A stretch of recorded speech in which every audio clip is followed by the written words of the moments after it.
Então, quer dizer, isso quer dizer que na prática vocês tiveram um contacto real com um conjunto de entidades, eventualmente clientes vossos que estavam em reais dificuldades, não é? Muitos. Nós temos dois tipos de cliente, podemos dizer que temos dois tipos de cliente. O cliente que já tem um modelo de negócio extremamente desmaterializado e muito assente na premissa digital. Esse cliente, de alguma forma, tem conseguido ultrapassar os vários obstáculos que toda esta selema do Covid tem gerado. E temos outro perfil de cliente que tem mercado, mas não estava preparado, a sua organização não estava preparada para, de um momento para o outro, colocar pessoas em teletrabalho, gerir cadeias de logística, gerir novos canais. Portanto, isso, de facto, é um problema bastante crítico. Obviamente, não tão crítico como um terceiro patamar de empresas em que tiveram que fechar as suas operações, nomeadamente ligado à parte do turismo, porque esse basicamente caiu para níveis perfeitamente residuais. Ok? E algumas delas tiveram que se adaptar, não é? Nós víamos restaurantes que começaram a fazer, por exemplo, takeaway e alguns deles não tinham. Houve questões deste género, tanto que envolveu adaptações quase forçadas, não é? Forçadas.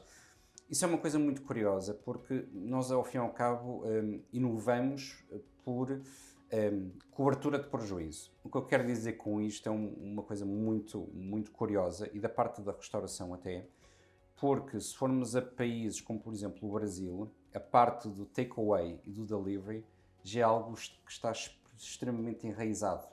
Praticamente todos os restaurantes já fazem esse tipo de oferta, praticamente desde sempre. Em Portugal isso não acontecia. E porquê que não acontecia?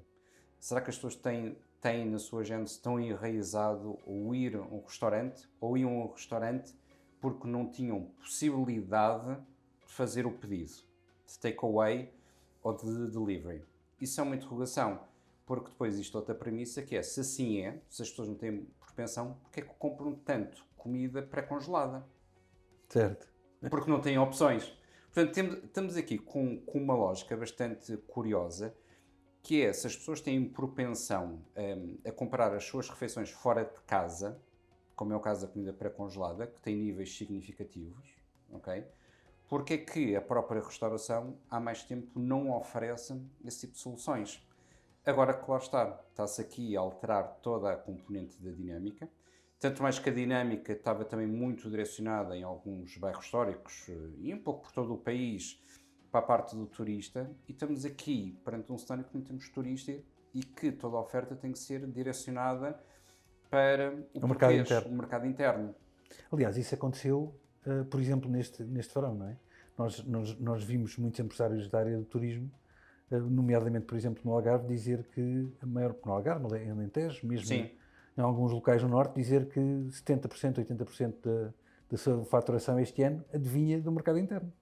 do mercado interno. Aconteceu aquilo que aconteceu no nível do movimento, é que as pessoas acabaram por transferir aquilo que eram as suas férias, nomeadamente no Algarve, e acabaram por ir para o interior de Portugal. Para aquilo que são o turismo rural, turismo de habitação, turismo de caça. Portanto, aquilo que as pessoas queriam, acima de tudo, eram unidades hoteleiras de pequena dimensão, que salvaguardasse, digamos assim, um perímetro seguro. E com base nisso está a acontecer uma coisa muito curiosa, que é, não obstante o mercado a nível do Algarve, Lisboa, Porto, as principais metrópoles, estar de facto com impactos muito significativos, muito por causa do turismo, e o mercado interno também desceu por causa da questão de congressos, por exemplo, e da própria mobilidade de pessoas, que acabou a reduzir de forma substancial.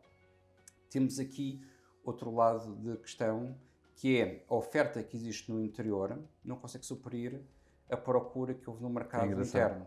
E neste momento, uma das situações, e que estamos a sentir isso, é estão-se a estabelecer novos projetos de ampliação de projetos já existentes no interior de Portugal. Isto espelha muito também aqui uma mudança de hábitos. É verdade. Mudança de hábitos. Mudança de hábitos leva-nos sempre a uma questão que agora parece do nosso dia a dia, que é sentarmos em frente ao computador e fazermos uma reunião, duas, três, coisa Sim, que, ou seja, eu quase que direi que à partida, pela percepção que tenho, e nós aqui no grupo de Joint também sentimos isso, nós substituímos a maior parte das reuniões que eram presenciais por reuniões à distância e já o fazemos de uma forma completamente normal. Normal. Isso é uma realidade, e com claros ganhos a nível da produtividade das pessoas, porque se pensarmos, muitas vezes conseguimos fazer, e falamos por nós, 2 reuniões por dia, uma de manhã, outra à tarde, porque tínhamos que deslocar ainda bastante. Aquilo que acontece neste momento é que conseguimos fazer uma otimização do nosso tempo de uma forma como nunca o conseguimos. Isso é uma realidade, e são hábitos que nós temos uma cultura anglo-saxónica muito, que está, apesar de tudo, que está muito assente na parte de No termos a parte contacto, da na reunião socialização. presencial, o contacto para ganhar confiança, e depois temos a parte latina em que numa reunião falamos de negócios e extravasamos um bocadinho depois para além de toda a componente dos negócios, o que acaba por uma reunião de 1 hora transformar-se em 2 ou 3 horas. Isso é uma realidade. Hoje em dia, com o recurso à tecnologia, quer queremos, quer não, ficamos pela 1 hora. E isso, quer queremos, quer não, se começarmos a pensar 1 a 2 horas que poupamos em reunião, mais 1 hora em nível de deslocações, quando chegamos ao final do dia, final da semana, final do mês, estamos a falar muito tempo. Se questionarmos relativamente à qualidade e aos resultados, penso que aí já não há grandes dúvidas. Quem experimenta percebe que, de facto, as coisas acabam por funcionar. Isso era um dogma que eu acho que subsistia, não é? E que eu acho Funciona.